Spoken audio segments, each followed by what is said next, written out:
This podcast is brought to you by VinZero. VinZero pioneers solutions and services to the AEC and manufacturing industries to support net zero targets. Visit vinzero.com to learn more about how organisations design, build and solve through digitalisation. From VinZero to you, welcome to our Think Future podcast series. Each week we'll share conversations with industry leaders from around the world to find out how they're thinking future. Subscribe to VinZero Think Future for access to more episodes, interviews and profiles. Lotte Schlegel is the Executive Director of the Institute for Market Transformation, IMT, a national non-profit organisation focused on making buildings productive, affordable, valuable and resilient. Under Lotte's guidance, IMT is a trailblazer in the energy efficiency field, recognised across the globe for accelerating investment in energy efficient buildings through hands-on guidance, technical and market research, policy and program development and promotion of best practices. Based in Washington DC, IMT leverages its expertise in the intersection of real estate and public policy to make buildings more productive, affordable, valuable and resilient. We're joined today by Lotte Schlegel. Welcome to the program, Lotte. Thank you so much for having me. It's great to be here with you. It's an absolute pleasure. Lotte, you've had a lifelong interest in energy efficiency, haven't you? Can you tell us a little bit about that, please? Sure, yeah, and it goes way back, Anthea. I moved around a lot as a child, so I grew up with a global mindset or perspective and an understanding of the connection of consumption on people, livelihoods, and planet.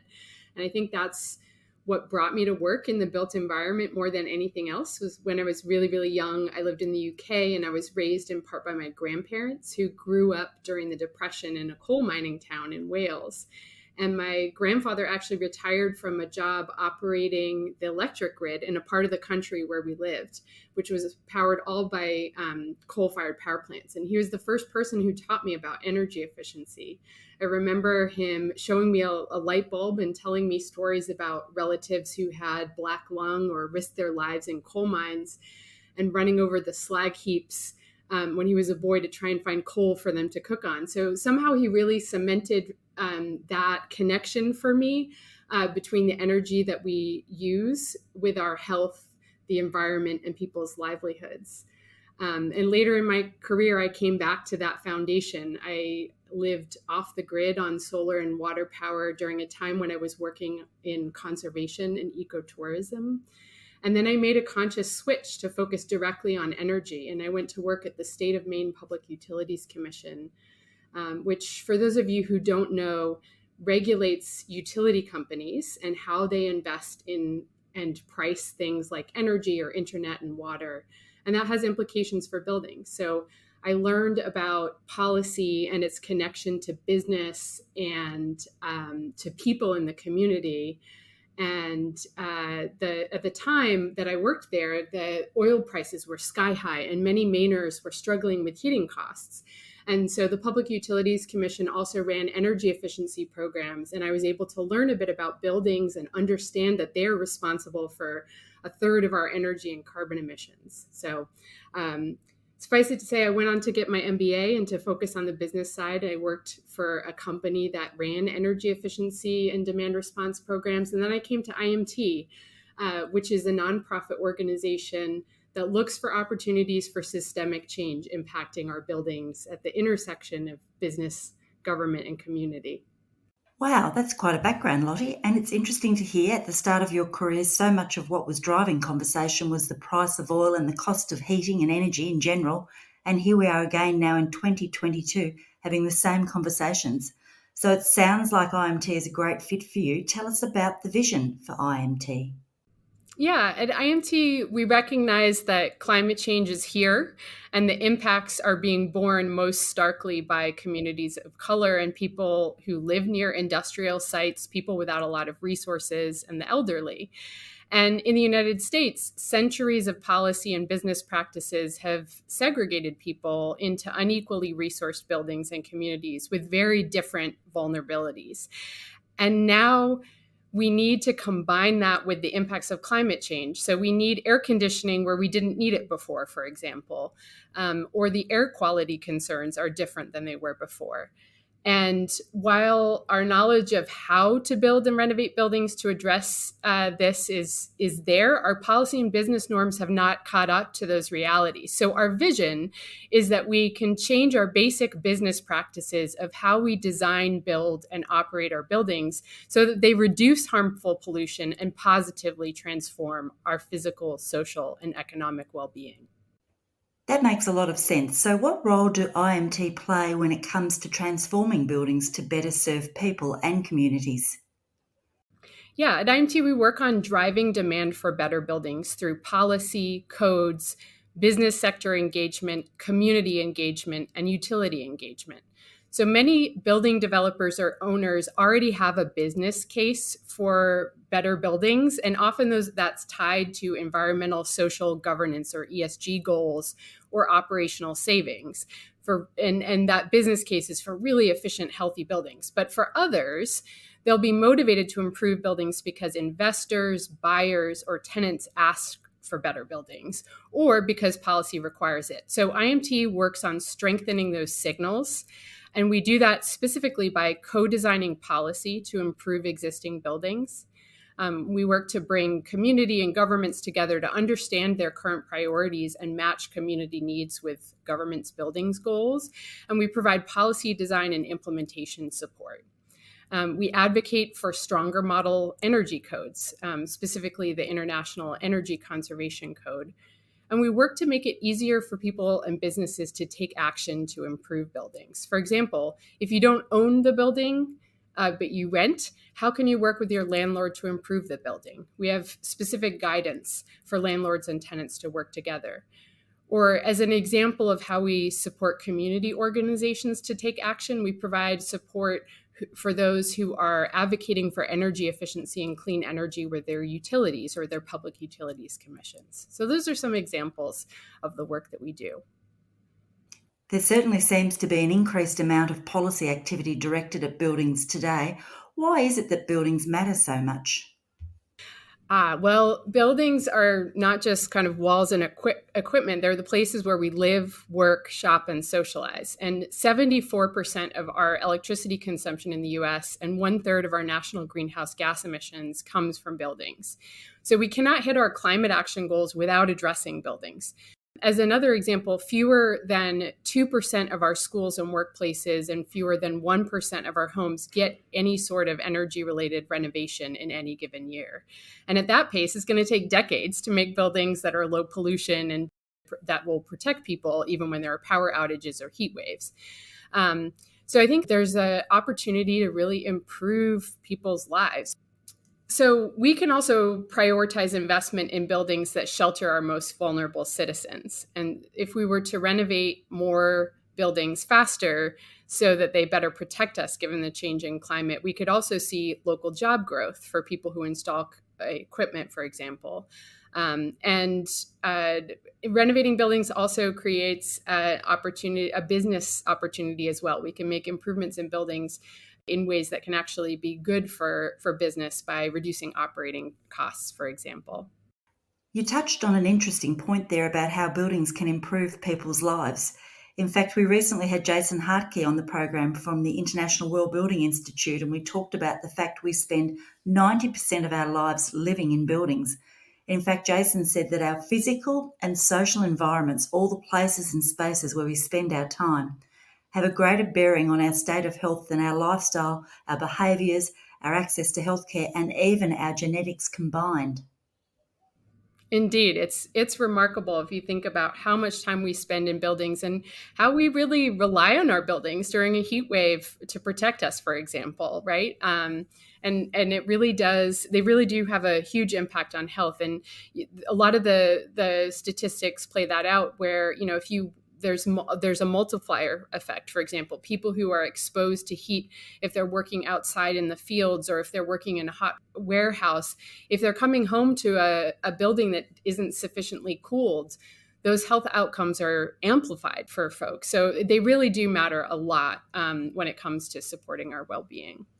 There's no doubt that high-performing buildings can solve a lot of issues, and IMT, of course, have a number of programs and initiatives to address both private sector and government approaches in that direction. One of those is the Building Innovations Hub IMT provide for the building industry. What are some of the key benefits this program is providing to members?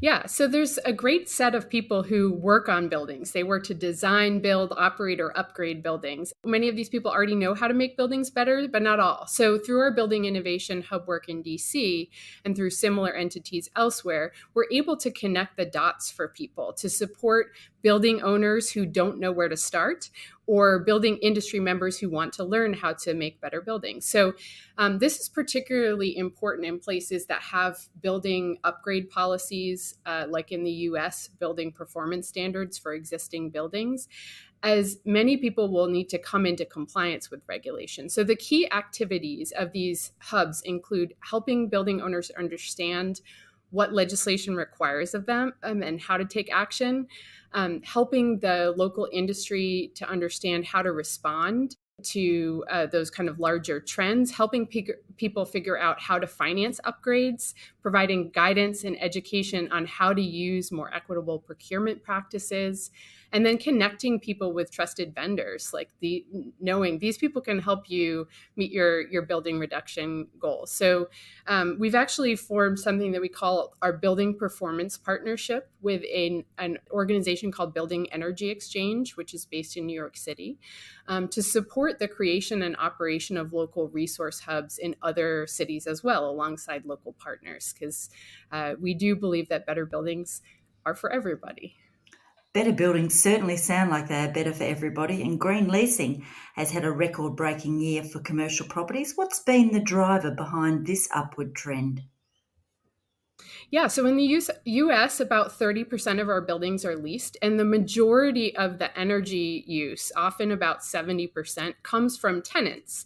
But standard leases make it difficult for both landlord and tenant to benefit from building improvements. We call it a split incentive problem when one party invests resources and the other benefits. So this became very evident during the pandemic when occupancy of commercial buildings fell by as much as 95%, but whole building energy use only dropped by 10 to 20%. That's a study I'm quoting from Johnson Controls. And a survey of New York city commercial real estate companies found similar results. Only 5% of buildings experience whole building energy reductions above 30%. And most buildings only experience like a 10 to 30% reduction. So a lot of the reason for this is that standard leases mandate certain temperatures during operating hours, even if no one is there, for example. So green leasing or performance-aligned leasing is a way for landlords and tenants to work together to improve their buildings. What's driving interest in commercial buildings in particular is that more and more companies have some sort of environmental, social, or governance goal, an ESG or climate-related commitment. And in some cases, they have to comply with regulation, like building performance standards for existing buildings. So we run a program called Green Lease Leaders in partnership with the US Department of Energy that sets the standard for what constitutes a green lease and provides tools and case studies for starting that process. And we've had mostly domestic applicants, but recently international companies have sought recognition as well, and it is open to everyone. Are you looking for a digitalisation and net zero partner to help you achieve your goals? Join the thousands of AEC and manufacturing customers globally who have turned to VinZero to start their journey toward a net zero future. With 32 offices around the world, VinZero can connect you to the right technologies and workflow processes so you can maintain your competitive position and increase profitability. VinZero has an industry expert to help you navigate the best pathway forward wherever you are on your digitalisation and net zero journey. Visit vinzero.com to find out more. That sounds like a really important initiative, particularly given the impact for both landlords and tenants with the pandemic and the effect it's had on occupancy. What are some of the other benefits the green leasing program offers for those who participate? Yeah, sure. So the program assists organizations in creating mutually beneficial agreements between landlords and tenants to pursue better building performance, which that means sometimes energy improvements, but we've also recently expanded the program to include guidance for improvements related to health, resilience, and diversity and inclusion through our platinum level Green Lease Leaders Award, which was just released this year. And program applicants come from a whole range of buildings, so large and small commercial office buildings, data centers, industrial buildings, multifamily buildings. We see the whole range of participants, that there's something for all sorts of those different types of building uses. And the cumulative floor area, just to give you an example of the reach, that's been recognized, companies that have been recognized by Green Lease Leaders, is now 5 billion square feet. So the majority of those receiving recognition are receiving recognition for maybe a transaction, or like being able to start the process, and then are able to expand the practice throughout their portfolios, and even recommending the program to others. So it sounds like the green leasing program is gaining a lot of momentum, and I think you're right when you position it as a common sense solution or alternative to improving efficiency in buildings. What other outcomes are you seeing? Yeah, I think the most critical outcome is improve relationships between landlords and tenants, right? And those better relationships can set the foundation for all kinds of additional improvements, ranging from better indoor air quality to renewable energy, waste reduction, community support of the community surrounding the building, for example. There are benefits like lower utility bills for landlords and tenants. That's not all of it, right? There's all of these other benefits that can ensue as well. It really sounds like a fair and equitable approach to managing tenancy agreements for both parties on a variety of fronts. Is it likely to be rolled out on a wider scale beyond your market there, do you think? We have had some applicants actually from countries outside of the US, and some interest. And if any of your listeners out there are interested in expanding this program in other countries, please feel free to reach out and contact us. We'd be happy to talk. Sounds like a great opportunity. Can we talk about some of the trends that you're seeing that are leading the transition to high performing buildings? Well, I think we're at a moment in time where people are questioning how we have always done things. So the vast majority of people see climate change as a clear and present danger, and the current social inequities as unacceptable. And I think this is particularly true of younger people, who are the future of society and the future of the workforce, the future of the market. In response to this, the number of companies with ESG goals continues to grow daily, and often that is accompanied by increasingly ambitious climate commitments. I see the trend of investors who see sustainability as key to current and future profitability and competitiveness. And then, of course, governments at all levels are realizing that they can't hit their climate action goals unless they reduce building energy use. And it happens that there's also an opportunity to address housing affordability and energy security at the same time. So I guess the way that I would sort of wrap up some of all of these different trends is that environmental goals are no longer siloed from social goals. There's a growing awareness that we need to take climate action in a way that addresses the wrongs of the past and sets us on a path to a more equitable and sustainable future. Let's talk about transformative real estate. IMT is on a mission to see the decarbonisation of buildings in this decade and to improve the livability of communities by 2030. What can you tell us about that? Yes, I'm going to start with the big picture and the aspirational. So I asked myself, what would it look like if we were to change the way that we invest in and operate real estate in the United States or around the world? What if we had more inclusive ownership structures and much higher levels of performance for our homes and our workplaces? So last year at IMT, we convened industry leaders to envision that future and to take advantage of this moment of absolute disruption of the COVID-19 pandemic and the impending and current climate crisis to help envision what practices could change.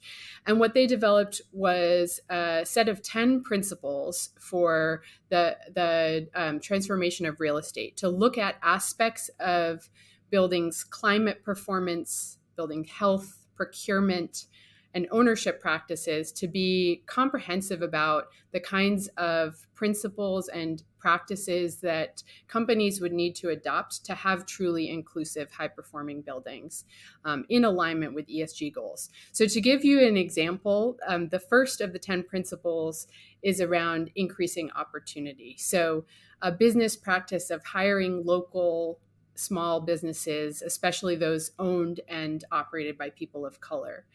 And I want to give a shout out to one of our great nonprofit partners, which is called the Emerald Cities Collaborative, that has a long history of producing guidance in the contracting processes that lead to economic inclusion. So I encourage you to check out their work if you want to learn more about that specific example of business practices around that first principle. But I think in the end, it's just that a lot of these small business decisions add up to make a building either community improving or community depleting. And we're pushing the industry to see the opportunities of improving their business practices and buildings while overcoming the challenges to do so. So if you want to learn more about the 10 principles of this framework for the transformation of real estate, please, I encourage you to visit our website at imt.org. And IMT are driving increased demand for green buildings through advocacy and policy as well, aren't they? From a policy and advocacy angle, we focus on improving the baseline code for buildings. So we focus on the International Energy Conservation Code specifically because when that baseline building that you're building is better, everybody benefits. And then on existing buildings, we are supporting a number of communities who have signed on to something that's called the National Building Performance Standards Coalition, which this year the White House led an initiative that's bringing together more than 30 U.S. states and local governments to create performance-based policies. And they have a very specific focus on equity and community involvement in the policy design process so that the benefits of the policy will flow back to their communities. And then the last example I'll give is on utility engagement, where we're working to ensure that the voices of residents are fully represented in otherwise pretty technical utility planning and decision-making processes that can have a big impact on energy affordability. That's our policy work. And then, of course, from the business angle, we're really looking to make high performance buildings the new way of doing business and working really closely with the players in the real estate industry to understand the obstacles to building performance and making sure that people are figuring out how to bring solutions that bring people together. So you just raised an interesting point there. What are the obstacles to building performance? Yeah, I think sometimes it's just about knowledge, right? It's like, what do you have to do to better insulate a building? And then sometimes it's about the question of like, how do you pay for upgrades, right? If you're not used to thinking about improving building performance, you might not think about how do I sequence the upgrades to my building if I'm doing a normal capital planning cycle, for example. How should I prioritize my investments? Or how do I get the funding to make sure that I can do an improvement at the time that, for example, my boiler breaks? So I think it's just understanding those kind of real world barriers that allow people to understand how to do it and how to pay for it. And I guess that's circling right back to the beginning, which is the role of IMT. So if you're not sure where you start, your organisation's providing that great foundation for people to actually get started, make a start, make contact and find out what they can do next. Yes, that is why we exist. So there's a lot happening in your space, and IMT are influencing so many areas: affordable housing, energy efficiency, health and well-being, building resilience, policy and advocacy. So as we come to the end of our time today, I'd love to ask you, Lotte, when you think future about the work you are doing and the areas you're working across, what is it that excites you the most? I think we are in a moment of intense disruption as a society, and that this creates a moment of kind of precarious opportunity for us to align community, business, and government interests and move towards a better future. I'm really excited to be part of that change and believe that there is a role for every single person working in the buildings industry or supplying the buildings industry. There's a role for every single one of us to play in transformational change. So I would love to leave your listeners with the question, what is your role in making better buildings for all of us? Lotte Schlegel, certainly we love to be talking with people just like you and creating conversations that can build a better world. So that's a great way to end our conversation today. Lotte, it's been an absolute pleasure, and we look forward to hearing more about the great work IMT are doing and potentially about future global expansion of your programs. Thanks for joining us. Thanks so much for having me. This podcast was brought to you by VinZero. VinZero help the AEC and manufacturing industries keep pace with digital change and achieve their technological and sustainability leadership goals. VinZero is a company that cares about creating and building a better world.